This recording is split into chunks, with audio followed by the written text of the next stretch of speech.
Love it is Mother Love, live and in living color. I am so glad to be here with you today. It's been it's been a rough road, since the fires and what have you. I actually lost my voice. My vocal cords got, what they say, they got singed. And so, hey, Mr. Kennedy, you got the Dr. Hey, Love name up there. I know I'm gonna correct that right now. Well, they know who you are. We know who you. Okay, but I'm gonna fix it. Where's your life? I'm Okay, gonna fix that I too. couldn't I could not talk well for almost over 2 months since the fires, and it was getting worse and worse and worse, and I kept trying to, get my stuff, and I was coughing, and, I always tasted like I had dirt in my throat, and so I was like, we had to, like, kinda shut it down. The doctor said, "Well, you're gonna need to rest your voice." I was like, I do this for, I do talk to people, and if I can when a talk show host can't talk, you in big trouble. So I have lots and lots and lots and lots of notes all over the house. I had to write these notes, and when my ideas would come to me, and I write down the notes again and what have you. And just to be able to be here with you and sound almost like I did before the fire. And and I kept saying, this is such a minor thing, but it wasn't a minor thing because I was not able to speak clearly. And every time I did start talking, I was just coughing, coughing, coughing, coughing. I was waiting for smoke to come and fire come out of my throat like a dragon. Nonetheless, Okay. I thought you might have liked that one because I said my throat is on fire. My throat is on fire. See, and it still cracks a little bit. Um, Mm-hmm. but now we're up and running, and you can understand what it is that I'm saying. I hope so, because Yeah. sometimes I don't understand. Okay, we live out here in Los Angeles County, and 30 years ago, these brothers, the Menendez brothers, Lyle and Yeah. his brother, they Yeah. murdered their parents. They went to the store and they bought double barrel shot. Now, mind you, these are kids that come from a very affluent family. These people had lots and lots and lots of money, and they doted on their children. They had two sons, and Lyle and Erik Menendez. And 30 years ago, they decided that they were gonna go purchase shotguns and they were gonna shoot their dad. They was gonna kill him because their reasoning was he had been molesting them for years, and and just having all doing all sorts of horrible things to them for years, and they could. He said he couldn't take it anymore, so he and his brother they go to the gun shop, they get guns, they come home, they blow their mother and father away. Now the plan was they were just gonna kill the father. But the mother was they was Oh. in their house, minding their own business, watching TV, and then in their mansion out there in Beverly Hills or Brentwood, wherever they were living, and just decided that they were gonna they blow their mother and father away. Now the plan, Girl, I'm what? sorry. Okay, now Oh, see with the button. Don't touch the button. That's what you tell me. Don't touch the button. yes. But Nonetheless, anyway. so these guys, they come, they get home. The father's sitting there, the mother's sitting on the couch. They said that their intent was to kill their father, but not their mother, and they panicked and they shot her dead too. Shot both of your parents dead in the back of their head. You slaughtered your own parents just so you could get to the money because I guess they wasn't, dying fast enough, and y'all want to Well, access that money. I'm So well. What? Wait a minute. One of the things they said is that they shot their mother because they said that she couldn't live without their father. So that's why they shot the and mother. who are they to say who she could live and live without? You just can't be making it up as you go. Well, she couldn't live without him. How you know he couldn't live without her? So you made judge, jury, and executioner your three jobs. And then after you slaughter them, you and your brother decide that you're gonna call the police and you're gonna be hollering and crying, and my parents have been shot. Oh my God, I can't believe somebody done killed my parents. Oh my goodness. All the weeping and gnashing. And they ended up getting arrested for double homicide. They had a trial. Well, they And got arrested because when they was going to their psychiatrist, yeah, they told and the and psychiatrist. they confessed to the psychiatrist that they because the police didn't have they had no clues on who actually had killed their parents. Right. But then when they was going to see their psychiatrist, they confessed to the psychiatrist that they were the ones who had killed their parents. And in turn, the psychiatrist went and told the police because it's his obligation and duty that if somebody tells them about a crime that he can't conceal the crime. So he went to the authorities and told the authorities that they did come to him and confess that they had killed their parents, and that's when They the got police arrested. department stopped focusing on them and ended up arresting them and charging them with the murders. Double homicide, premeditated murder. You Yes. had time to think about what you were doing from the time you decided, well, I'm sick of him molesting me and, making me do all these horrible, terrible things. And so we're going to go get a gun and we're going to come. You had time to think. That's why it's called premeditated, because you meditated on doing this horrendous deed. Well, they went to jail. They were tried and convicted, and they've been in jail for 30 years. Okay. One of them even got married in jail. I'm like, don't even go there, mother love. Don't even go there, because you can't tell somebody about being married to whoever they No, I mean, so somebody chose to do that for whatever reason. Yeah, for whatever reason. Okay, so that's not my reasoning, Right. Yes. nonetheless. So the last DA that we had, who got it voted out of office because he Yeah. was just milk toast all the way down the line. I mean, he came in looking like he didn't have a spine. He was, all the way, or he was real stiff like this, like there was nothing. Well, the new DA comes in. And well, now before the new DA comes in, the old ADA actually listened to the Menendez brothers, actually listened to their parents. And I'm sorry, not their parents, but some of their relatives, to say, well, they've been in jail a long enough time. We would like to can you stop rolling your eyes? Let me get it. Oh, you just like, really? But that's what they did. And the DA said, yeah, okay, that is what we'll they did. revisit this, and maybe you could have another trial, and we could, to your sentencing, resentence you. Yes. And You the would get new out. DA said, You would get out on time no. served. If on time served, 30 years. Because they said they. I don't think they should ever get out of jail. Well, I don't think they should ever, never. And then see, and the DA, we here, the new DA, we're there, because the district attorney says, when you can admit and take responsibility for these heinous actions and stop lying for these low past 30 years, maybe this office will reconsider that and you reconsider that. But until you do, nope, take your behind right on back to jail, both of y'all. Thank you for playing. Bye-bye. I agree with it. What do you think that they should be? Would it be clemency if they get time? Okay, well, first of all, you have to look at it from this point of view. All right, they applied, they went and reapplied back to the former DA. Mm-hmm. And asked them to relook at their case, because they said new evidence. They could present new evidence to the DA, showing that there's a reason why they their case should be looked at again. Okay, wait, hold that thought, because I want to ask you this, because you mentioned some new evidence came in somewhere down the line. Apparently, a letter has surfaced from over 30 years that apparently one of their the Menendez brothers, one of their cousins, came and said, well, he wrote me a letter a long time ago and said what my uncle was doing to him and everything. And he wrote this letter to me. Okay, so where was the letter 30 years ago? How did that just materialist? Just what did it do? It came out of thin air? You mean to tell me you had a letter that could have exonerated them, or had put, put, what is it? New light on this. And all of a sudden a letter shows up some 30-something years later? Now, was that suspicious to you? Yes, that was suspicious that a letter, that it was that well hidden, because I would think, I don't know which brother, so I don't want to, say one or the other, but the one that the letter was written to said that, okay, his cousin, he had wrote his cousin and told his cousin. Well, then he would have remembered his cousin's name as well, and could have told the authorities 30 years ago, okay, well, if you want proof of what I'm saying that was happening to me by our father, I wrote my cousin and told him. Okay, I would say if you wrote and told your cousin, and you didn't have your cousin to come up and the first trial and say, well, yes, I want to come in and testify of what was told to me, then not what I saw, but then he had a letter. He said he had a letter. But part of this that I think that, and I think most people will stop and think, is that when people are molesting someone in the family, other family members do know.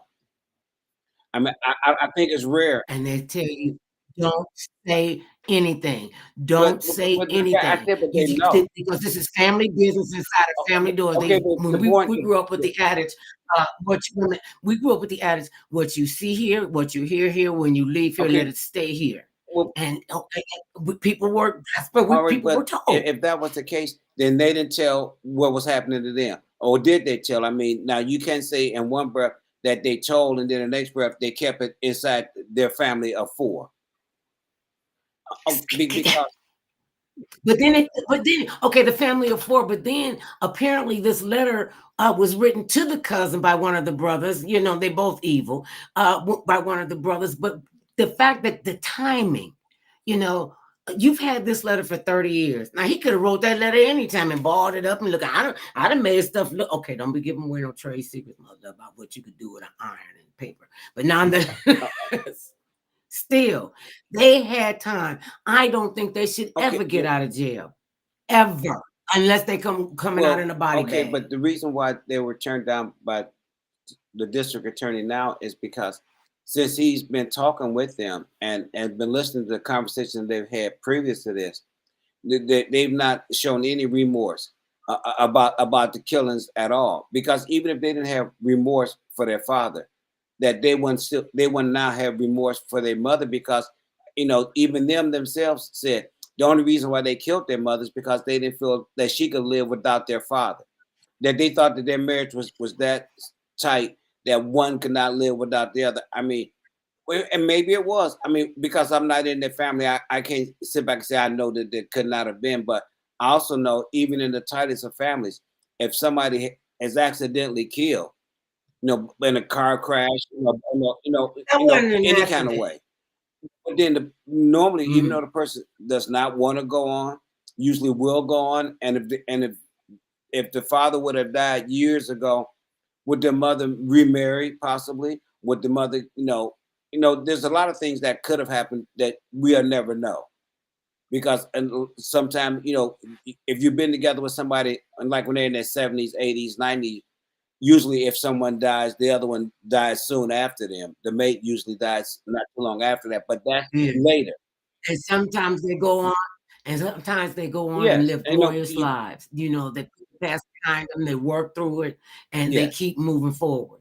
For these two sons, these two brothers, to take it upon themselves to slaughter their mother and father, if it was that deep, now, and mind you, they weren't children when this happened. It was They were 19 and grown 21. men, and I they understand were what's wrong. still I grown, just gave their and ages. That's all. The older brother was oh, 21. they The was younger 20 and brother was 21. 19. Okay, It was that still was bad, still but I bad, mean, but and you said they were them not just this was children. No, this, no, they were not. They were both adults, and that was one. and They knew the they knew difference, the but also difference. one of the issues that the DA had is that you walked out of the house on several occasions, uh, and if you were being treated that bad by your parents, why not leave? And what if they? Why did you not go tell somebody? Why did you not go Well, tell another family member? Why didn't you go tell, well, and I just don't buy it. And I'm with the district attorney because they don't show any, they don't show any remorse. The DA says they've been lying about this whole thing for the past 30 years. They probably didn't lie about it so much that they actually believe their lies. And therein lies the danger. Because I don't think they killed their parents. They premeditated and killed their parents and went and bought all kind of luxury stuff. They went and bought watches and clothes and cars. So you weren't even having any remorse. You just did this, and it all came down to the money. And I'm thinking, we were talking about this the other day, and when you said, well, I must ask, why the relatives now they're coming forward to say they should be resentenced, they should get credit for time served. Why was this not it done was. I mean, earlier? they And filed where they appeals. just coming out the woodwork, Wait a and you said, what did you tell me about them coming out the Okay, woodwork? they've filed appeals before, so this is not the first appeal that they've ever made.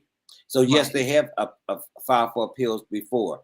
I mean, and other family members that are coming forward and saying, well, they believe that the brothers have suffered, over this time period. But you didn't. Wait a minute. Did you know that they were being molested, or you did not know that they were being molested? Now, if They you can't want to have it say both that ways. you didn't know and now you didn't hear about this and know anything about this until the trial, that this is the reason why the two young men killed their parents is because of what was happening. And you, as all the relatives, no relative knew this at all until the trial when it came out that the brothers was using this as their defense on why they took the actions that they taken. That doesn't seem like an awfully close family to say that you were now 19 to 21 years old and you decided that you couldn't take it anymore and that none of your relatives knew. You should have called the But police. they could have Why don't you called the call police. They somebody? could have just simply left. I mean, that was one of the reasons why they ended up being convicted is because they asked a simple question: if this was happening to you, why didn't you just leave and not come? Go back, because you would not have been the first person that walked away from their parents and never spoke to their parents again or never had any Right. dealings with their parents.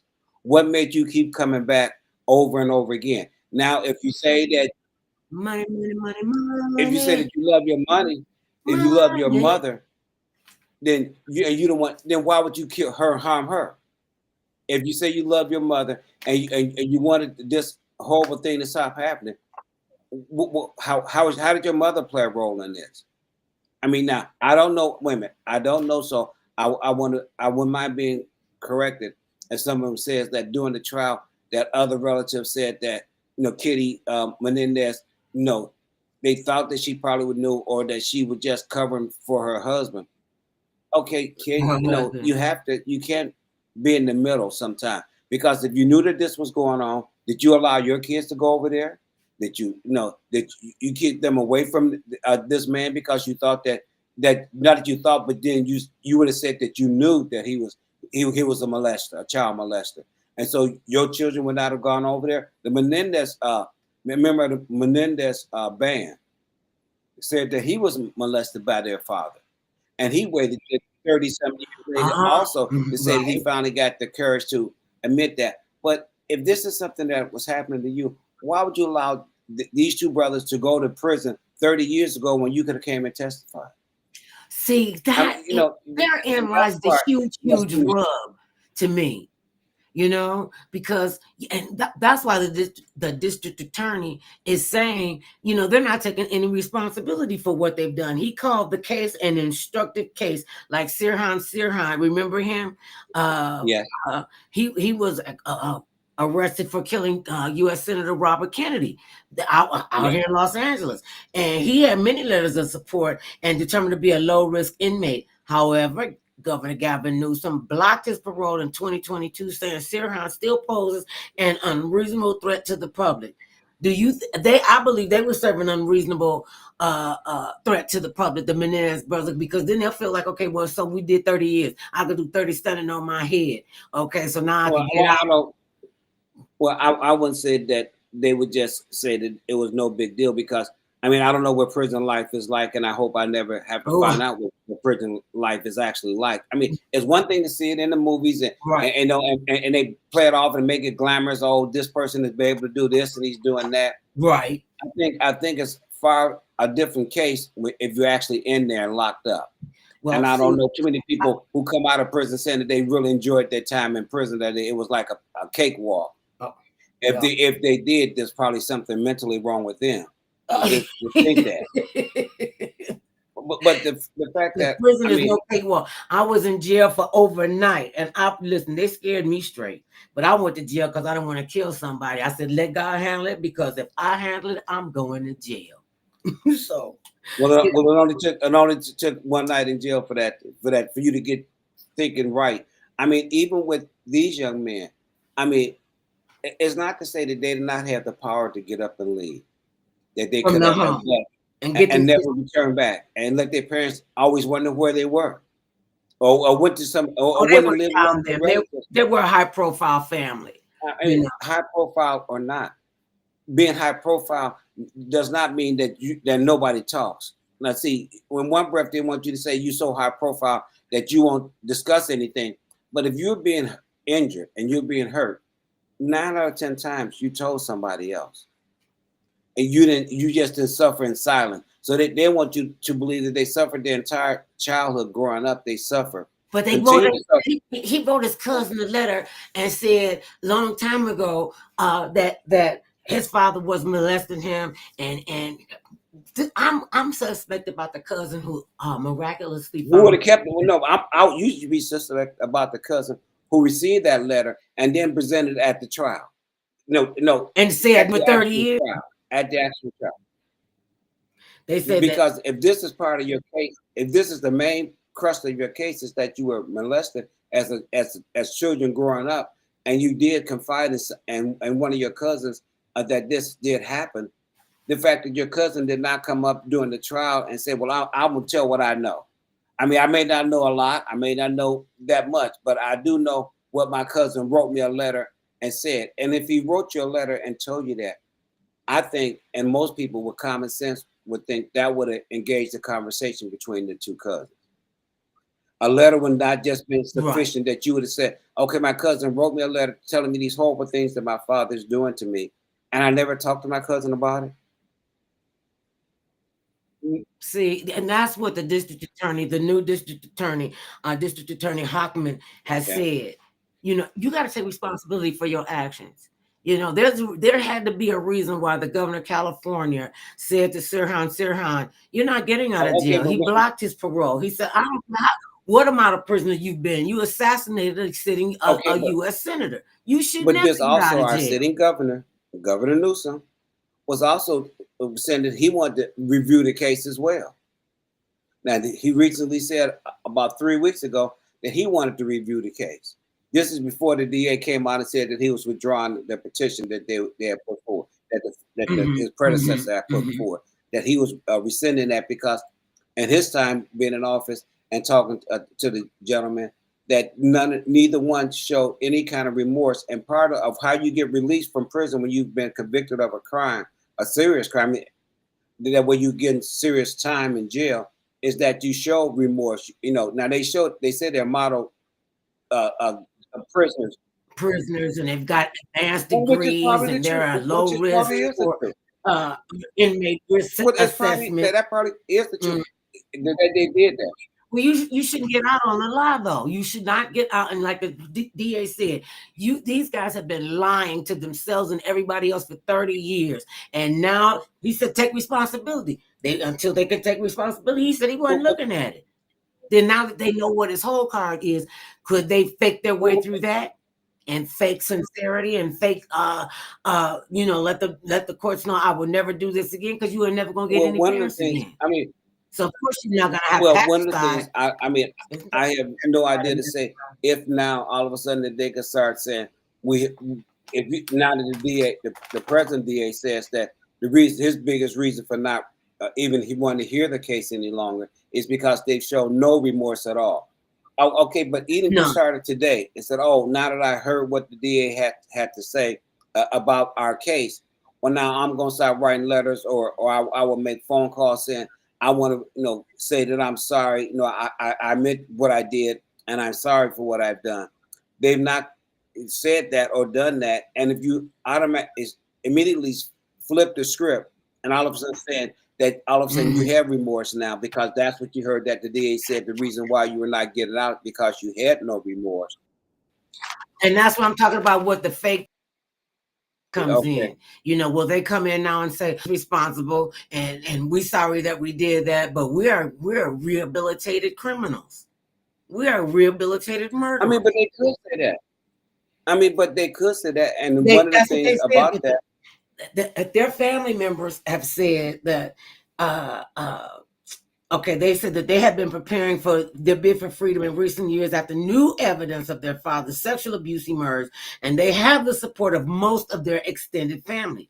Family members of Erik and Lyle Menendez slammed Hochman's assertion that the brothers do not meet the standards for resentencing. well, because they would like them to be released. And one of the things that when you talk about releasing someone from prison, who's committed a serious crime, you want to ask, okay, have they said, okay, I'm sorry for what I've done? I mean, whether they actually mean it or not, at least you are supposed to say that. That's what I mean. For as much TV as the majority of us have watched about people in prison and trying to get parole or get released from prison, 99% of them have to admit that they committed the crime, even if they went into prison saying that they did not commit the crime. In order to get out on parole, you have to admit and accept your responsibility for the act that put you in jail. And they don't. Now, whether you're sincere or not, see, because sincerity is in the eye of the beholder, because you're saying the right things, because you also have a reason for it, because you want to get released from jail. So is it part of because you just want to be released, or is it part of because you truly are repentant from the sins that you committed, or the crime that you committed? Now, see, isn't that something? Well, on my end of the end of this, I hope they never get out of jail. I don't think they deserve to be out of jail. They have done nothing but created chaos in their family. I mean, you got family members pitted against each other. You know, I believe them, I don't believe them. You know, all kind of crazy. And that's going to be some mess that they're going to all have to get together and But you know, work the out. sad the sad part about that is that when you say how they pitting one family group against another family group, Mhm. well, where was this family groups at when all this was occurring, while they was growing up as children? That's what I bring back up, is that I don't know how they kept this from everybody else. I mean, you want people to believe that they truly kept this a secret, just them two brothers, until they got to the point where they couldn't take it anymore and came in that day, and while their parents was watching TV, you know, decide they would kill them. Slaughtered them. But to say that nobody else in the family, you know, they didn't talk to anybody else, they never mentioned this to anybody else. See, that's the part that I find hard to believe. And but when you say that you did talk to one person, one cousin, you wrote him a letter. The cousin never came back to question you about this letter before you committed this I never heinous brought it crime. up in the trial. Well, some things were barred from the trial and other things were not, because That see, letter wasn't brought into the trial. The letter because the, the letter because came the up letter while was they was not in found. prison. The letter was found after now 30 years later, new evidence. Okay, and which begs the difference. For 30 years, this cousin who received the letter would not have thought, well, mom or daddy, you know, this is what one of the brothers wrote me a letter telling me what was happening to him. But even though we didn't talk about it, I didn't even come and tell you. Now, I think as kids, if somebody wrote you a letter that serious, even if you was, and you want me to believe that you were too scared to go back and ask them, is this really true? When was he doing this? Was I ever there? No question that you would have wanted to ask one of the brothers about this affair, or that you would not have gone to your parents themselves and said, this is what my cousin said that's happened to them at home. Is that right, mom, dad? Is that wrong? Because a lot of times you would question your parents to ask them, is How this come you something didn't that can know? happen? How come you It- didn't know? Remember the coach, the college coach that got in trouble because he was down there molesting them boys down in his basement, talking about he was and groomed that's, yes, and claimed that his wife those, didn't know anything about it. How do you not know what's going on in your house? okay, but for one thing too, though, a lot of times, and I mean, for the unfortunate part is on sometimes on how people take vows, and where they say, okay, well, the man is the head of the house, and you don't question what he says or does. So if he told me not to come downstairs in the basement when he was taking these young men down in the basement, that I didn't go, and I didn't cut the TV off or anything, so I could hear what was happening down there. I didn't listen at the vent. So you're saying that? Oh, you know all the eavesdropping tricks. Listen through the vent. Well, I mean, if you I tell mean, I somebody that, remember those days. but if you tell somebody that they can't do something, and curiosity usually comes from that. Well, why are you barring me from that? Or did she ever come down by accident when at another occasion when he was doing something wrong, and then he told him never Well, come see, back down again? see that would have been suspect, and I know. I mean, personally, I've known women who were involved with men. Yes. One of our friends, God rest her soul. I'm gonna always keep you in my heart. We worked together for several years together. I mean, we was all real cool. And she didn't come to work one Monday. And this chick was like, she'd be at the depot before anybody else was at the depot. and she didn't Okay. come to work. And so we got, everybody got worried. And so we went by, we Yeah. did well, we didn't know they were called wellness checks. We went to check on them just to make sure that, everything was okay. Her car was Yes. still in her driveway. Uh, the kids, they didn't know what was going on. Well, come to find out, her husband, he was a drug addict. He was a crackhead, and her Okay. husband got her. Technically, he kidnapped her, took her against her will, rode her Yes. around. She wouldn't wouldn't go to the bank and take money out of the bank. So he killed her on that. They said on that Friday, and he rode around with her dead body in the truck from Friday to early, like in the middle of the night, like early Monday morning, like 2 or 3 o'clock in the morning. 2 or 3 o'clock in the morning, and they only found it because he was parked in a weird place that where his truck looked out of place. I think it was I want to say it was in like a schoolyard, and some kind of way they came and knocked on the door, and he was hunched over the Steering wheel. hunched over the stern wheel. They thought he was dead. They tapped on the Mhm. window. He woke up, and they told him roll the window down. He rolled the window down. And they could smell her body. They could smell the decomposition. Pulled him out, and he said, "What is going on? Who is this?" He said, "Oh, that's my wife. I killed her. She wouldn't buy me, give me no money for drugs." Just that cavalier. And we knew we Okay. knew. When you We say kept saying we you knew knew that what? he was abusing her. We knew he was abusing her, and we were saying to her, in our little circle, you got to get away from him. You got to get away. You got to get your kids away from him. This guy, this is not the guy you married. This is a drug addict, and he will do anything to get this dope.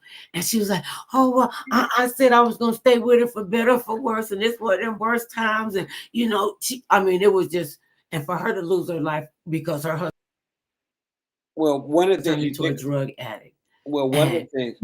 at first they said he was a model person till them drugs got him.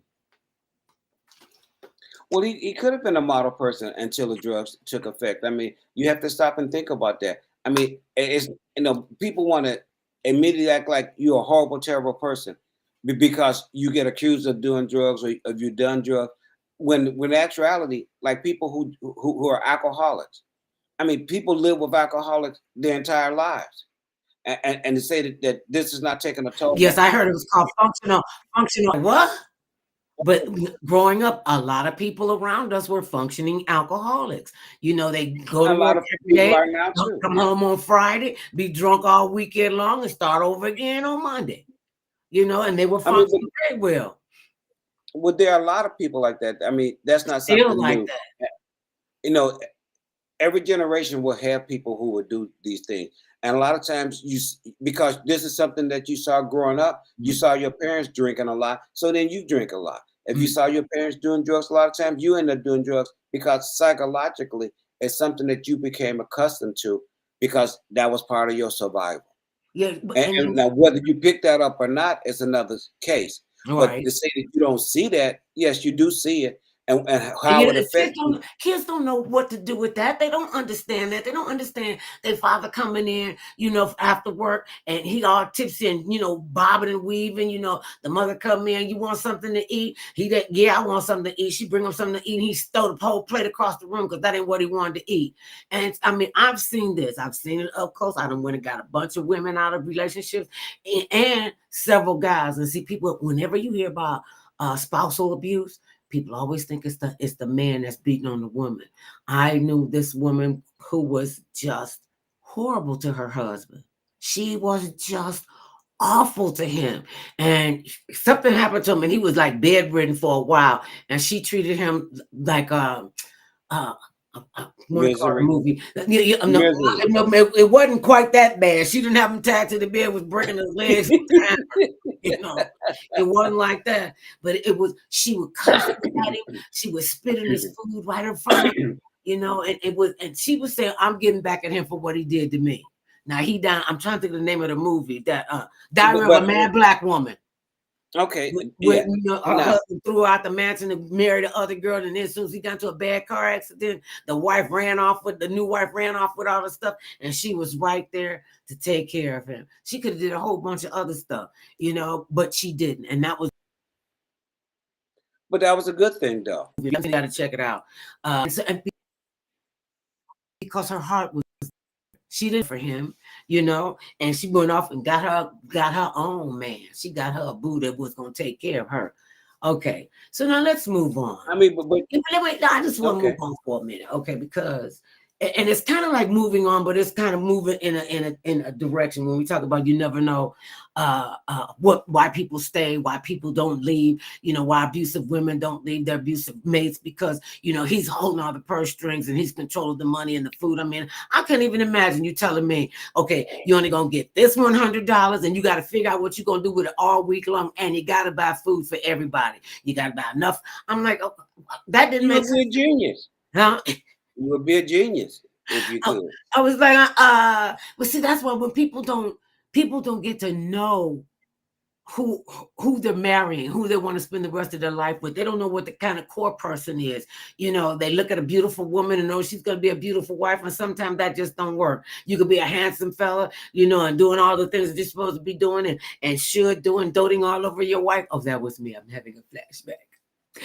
Nonetheless, people don't know. And then you don't know what's keeping somebody together. We don't know the strength of somebody. What Mamie Eisenhower said, women don't know. We like tea bags. We get stronger and when we in hot water. That's what we do. You dip us in some hot water, and we're going to come out, and we're going to come out swinging. And this is just a sidebar, but just so you all know, with all this craziness that's going on in America and around the world, ladies, sisters, mothers, daughters, grandmothers, auntie, girlfriends, and all the female species. Well, most of us that got halfway, we're gonna have to be the ones that have to clean up this crap show because men don't think they do crap, but we the ones back out there clean up the crap show. But you got to know: are you willing to get your hands dirty? Are you willing to go that extra mile? I remember when you and I was, before when we was doing our thing, everybody said, "He gonna leave her. He ain't not gonna stay with that crazy chick." Oh, because I told one Well, at girl, least they knew. At least well, they knew who was crazy. That's half the fight there. At least they knew who was crazy in the relationship. They're like, okay, now we look at the two of you. Who's the crazy one? Who's the same one? I Oh, say okay. that all the time. In a relationship, any kind of relationship, interpersonal work, it's got to be the crazy person and the person to take care of the crazy person. Okay, so I took the crazy person route right away. And I knew I was going to need to be in a controlled environment because I could be out there by myself wreaking havoc and running amok. I don't meet strangers. I meet strange people and I'll go with them in there. And just the other day, well, this was a while ago. I was in a bank and I went to the teller because I tore the check and I said, "Will they take Okay. this?" And the banker that was sitting in the office, he said, "Oh yeah, here, put a piece of scotch." He put a piece of scotch tape, taped it back together. So when I went, got to the teller, she was the one sitting down. So I, got my stuff and I was talking to her. We were just, and she kept looking at me like this, like, "Where do I know you from? Where do I know you from?" And just the look on her face, and I said, "You probably know me from television and the movies." She said, "Yeah, you're." I said, "I'm Mother Love." She, whoa! I was like, "Oh, she gonna get fired at the bank. Oh Lord, I'm gonna get another one kicked out." Oh, I was like, "Okay, that's enough. Okay, stop talking to her now because you got a line behind you." And then when I turned around, the line was going, "Oh," he was like, "Nope, you leaving right now," because I would have held court right there in the bank lobby. And he's like, "Nope. They're getting too close to you. You gotta go. You gotta go." And people, when we're out, people think that you and our son are either the FBI or the CIA. I don't know why they picked them two big ones. Her husband got a gun. And yeah, I didn't tell you what kind of gun he had. But nonetheless, people did not think that we would last. They used to say it all. We still got folk in Cleveland waiting for you to leave me. 30 something, 40 something, 50 something years later. I'm just, because you don't know what kind of glue that you have, in somebody else's relationship. And that's why, if I don't tell y'all nothing else, when you're involved in an interpersonal relationship, keep other people out of your personal business.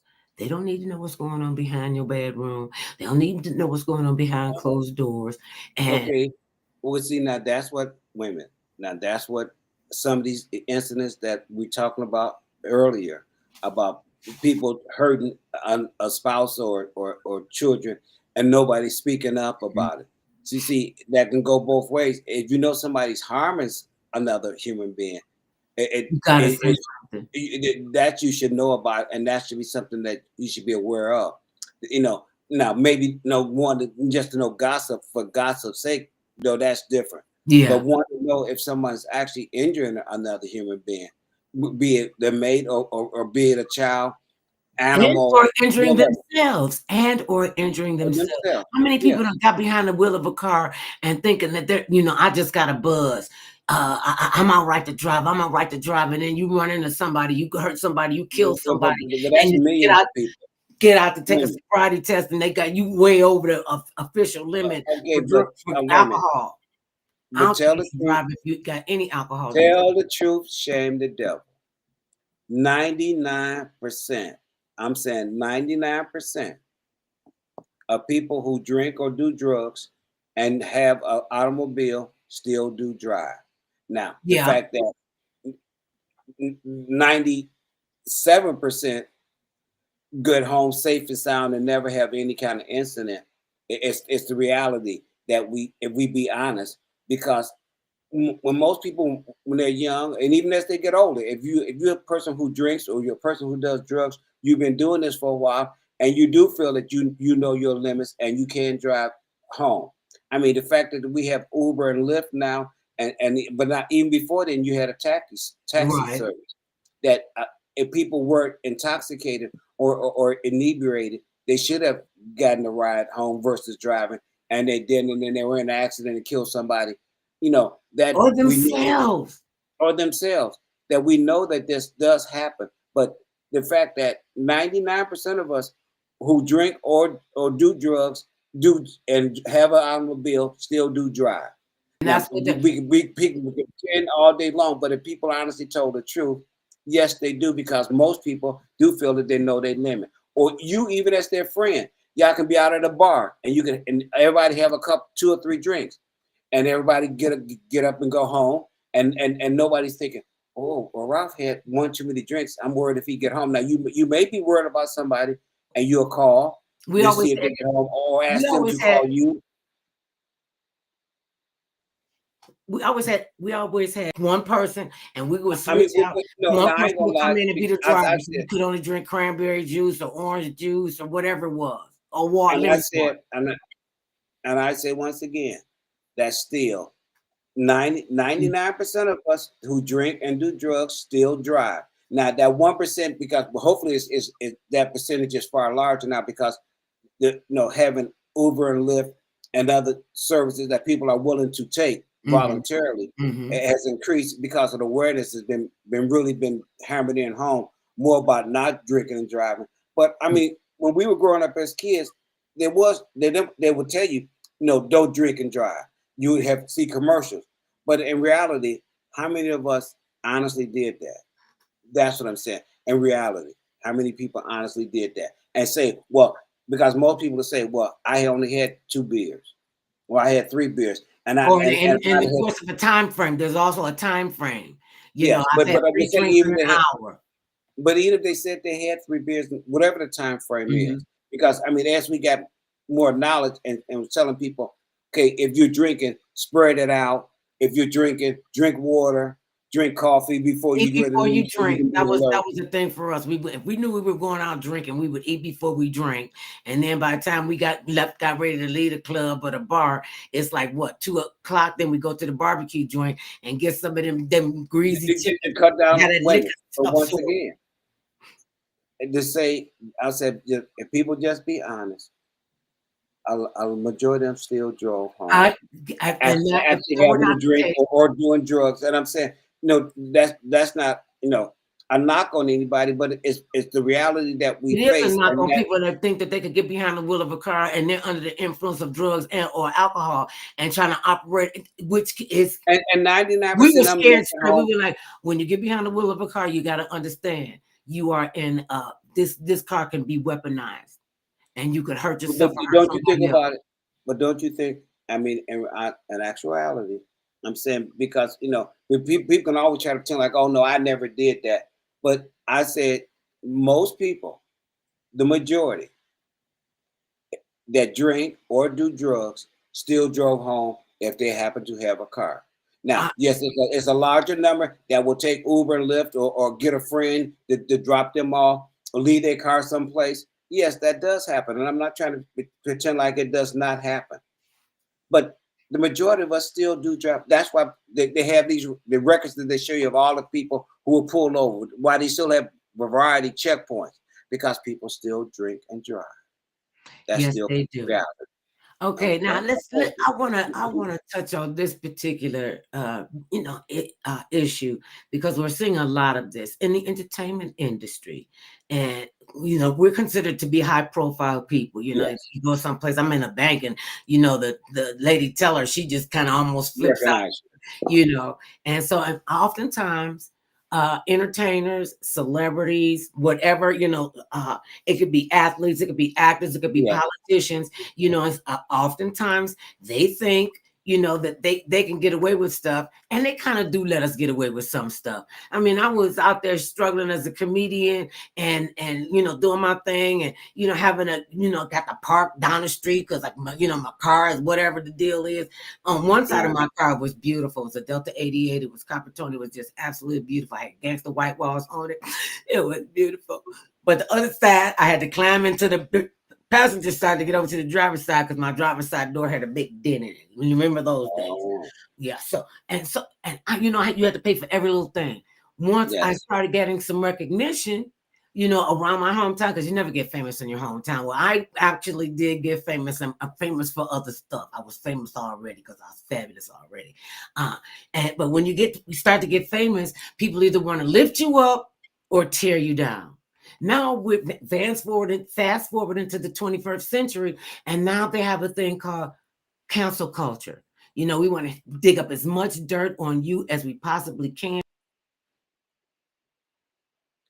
Dirt has come up on them, and when 9/11 happened in New York and the towers came down, Mayor Yes. Rudy Giuliani, who many of us call the mayor of America. I mean, he got out there on Yeah. the fire trucks. He was out there, rooting and saying, "We coming back, we coming back." And he was phenomenal. He really was phenomenal in pulling the city together and the country together. Then he get hooked up in these crazy politics. That he dying his head is dripping all down his face and everything. He doing a speech in front of a porno shop, that's right next door to the reefer shop, and he was pushed up so high on this pedestal. And then when they pushed him, and did the public push him off, or did he push himself off? Did he slip? Did he fall? Did he put himself in that position to say, "I'm gonna do He, whatever it is so I can be seen. I just want to be involved in this whole thing," and it ruined his well, reputation. it ruined his reputation, but it meant that the things that he did was not liked by the public. No. Now, if you were doing things that the general public liked and thought was okay, Mhm. that's one thing. But when you're doing something that people say, "Wait a minute, I know we used to have you up on the pedestal. Now we push it off from up under you and you fall." It's because you've done something that a lot of people think is really wrong. Now you know what? This just came to me because there are some people who fall from grace. Yes. All human beings, and as far as me are concerned, we all fall short of the glory of God, and we are only here by His grace and His mercy. And when you fall from grace, that's like, oh, but oftentimes people get up after they've fallen from grace. Yeah. Why do you think? I mean, we talk about comeback stories, and people who've done, had all of these horrible things happen to them, and they going through hell and gasoline underwear, and they keep going. They keep Yes. going. Like they said, if you're going through hell, keep going. If you're Keep going. running and you're on fire, keep running. And some people can bounce back from that. Some people, I mean, I remember, I'm gonna just say this, and this guy made a phenomenal comeback. Robert Downey Jr. Now, this is a Yeah. sidebar. Robert Downey Jr., he's a brilliant actor. He been through in and out of rehab, jail, prison, and where he broke into a neighbor's house and passed out in one of their beds. He was like the male version of Goldilocks. That's it. Well, he Uh, was close to home. He and knew he was almost home. I rooted for him for two reasons, because drugs and alcohol and bad behavior shows no discrepancy. It has no discretion. It'll take the best of you down. And I fought for him, and I'm continuing to fight for people who are, trying to working to pick up the pieces of their lives. This Okay. is a sidebar. People probably don't know this, but I'm gonna let you know. You could go Google it.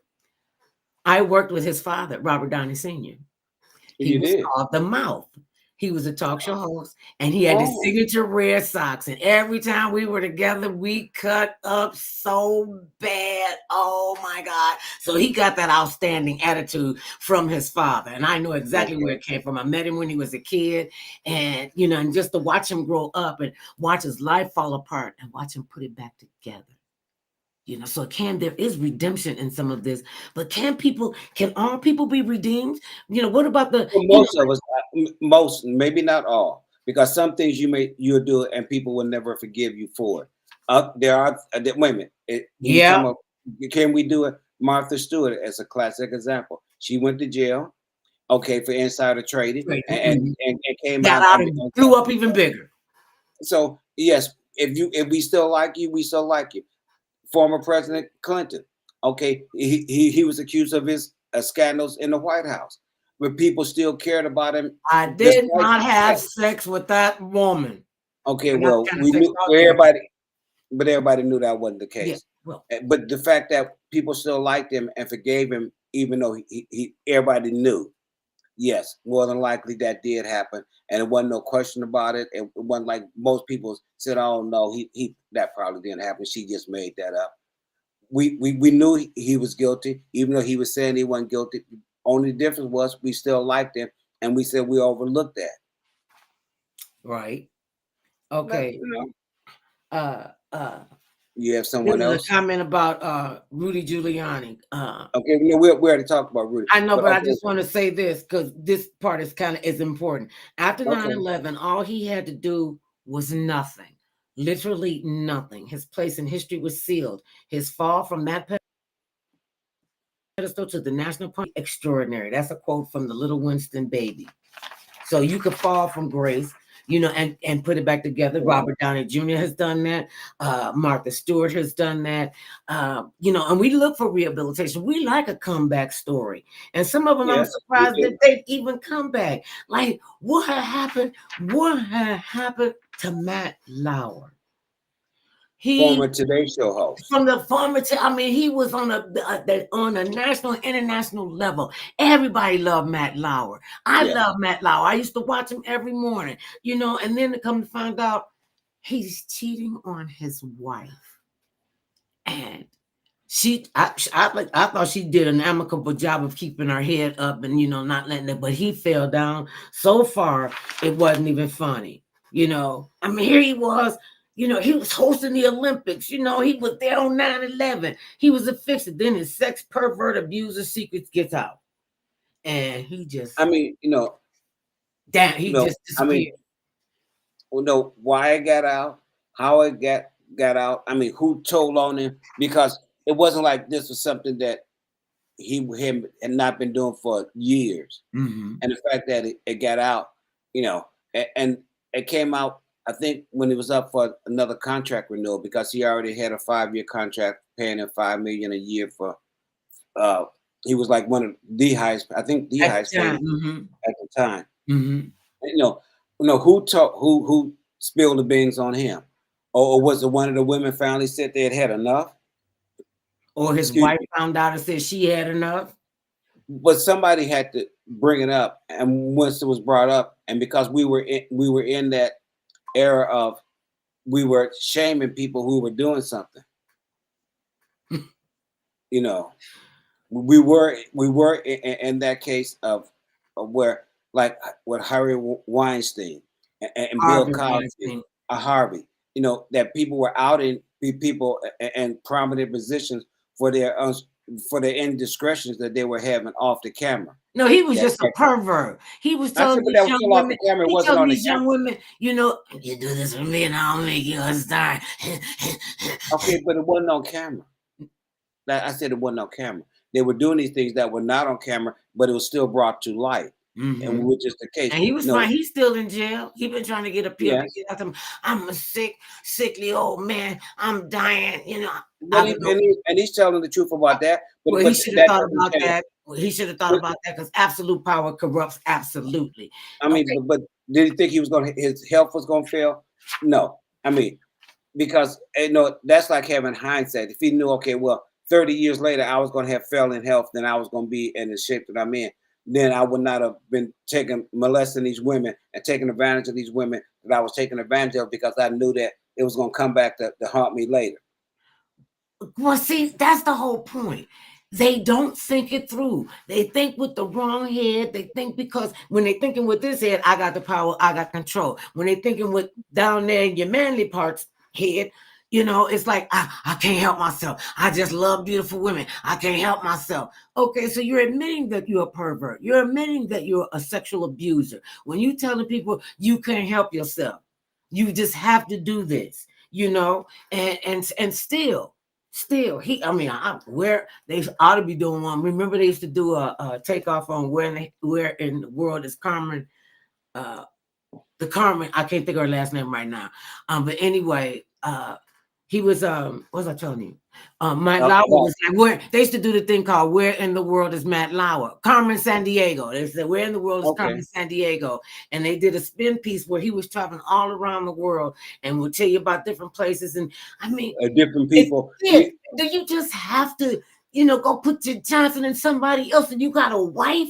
I mean, like, and then I'm gone all the time, well, then you need to be making some kind of adjustments for your wife and your children. That's what you need to do, and not just be out. And they want to dog out young men for having all these babies and stuff, and not marrying the woman or whatever, and that's okay for a man. One of the football players. No, it's not okay. Wait a minute. It's not. I don't think it's okay. I didn't mean to say it was okay.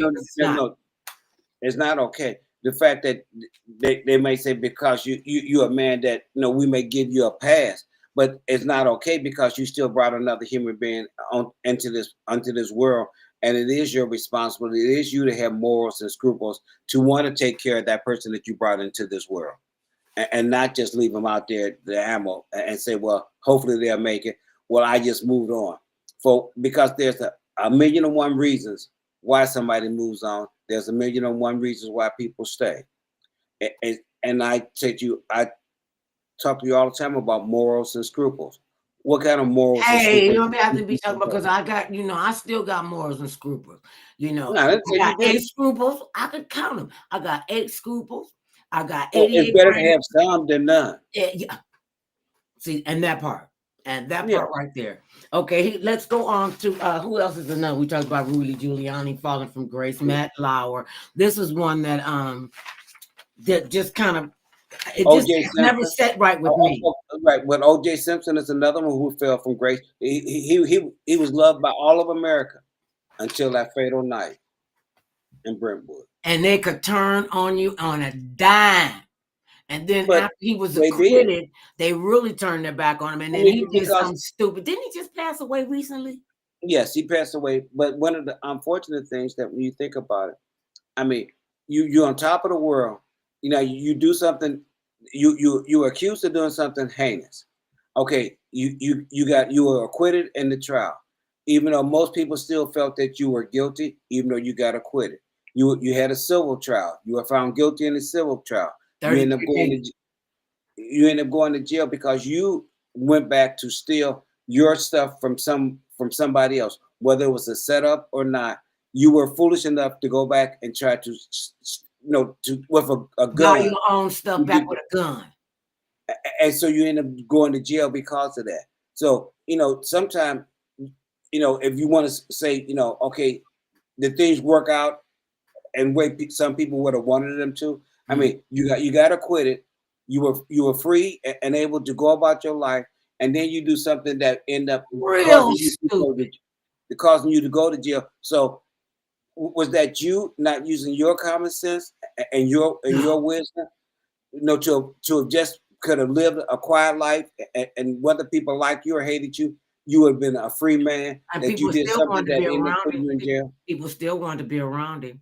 And he was a star. Yeah. He was truly a star. Like it or not, he was a star, and people did love him. Because of that, a lot of people ended up hating him.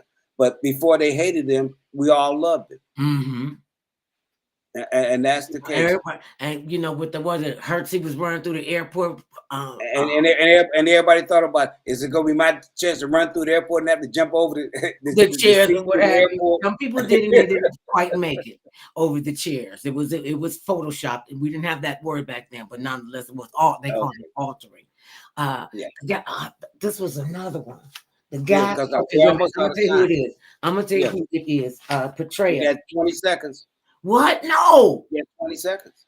Less Okay, than well, that now. okay, well, just remember this. It just goes by when you're having such fun. It's good to be back with you. And remember this, babies, no matter how big or small, short or tall, thick or thin, matters not what skin you're in. Everybody needs some other love now and then. Peace.